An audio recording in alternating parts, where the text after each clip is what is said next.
طالبانو سره د پاکستان دوه مخي په رسمیت نه پیژنې د ترهګرو په ملاتړ یې تورنوي. تورخم ورباندې بندوي خو ملګرو ملتونو کې ملاتړ کوي. د UN غونډه کې د افغانستان او پاکستاني استازي ترمنځ جنجال شوی. جزئیات همدلته وګورئ او چینل سبسکرایب کړئ. په ملګرو ملتونو کې د افغانستان استازي نصیر فائق د امنیت شورا په غونډه کې د پاکستان د سفیر وینا ته غبرګون ښود او ویل پاکستان که څه هم ځان د ترهګرۍ قرباني ګڼي خو د طالبانو ملاتړ کوي. د نوموړي څرګندونې د پاکستان د استازي له توند غبرګون سره مخ شوي. په ملګرو ملتونو کې د پاکستان استازي منیر اکرم وویل فائق د افغان حکومت استازی نه دی او د افغانستان د استازي په توګه د هغه اعتبار تر پوښتنې لاندې دی.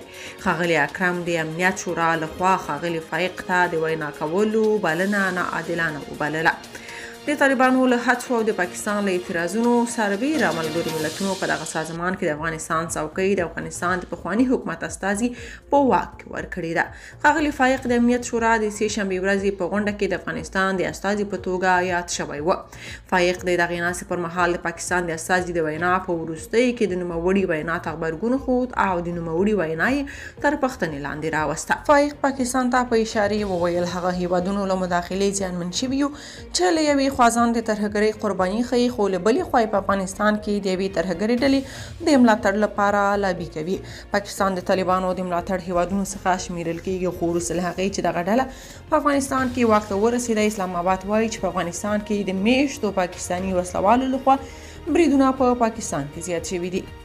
که تاسو په دې اړه څه نظر لرئ په کومنټ کې شریک او چینل سبسکرایب کړئ.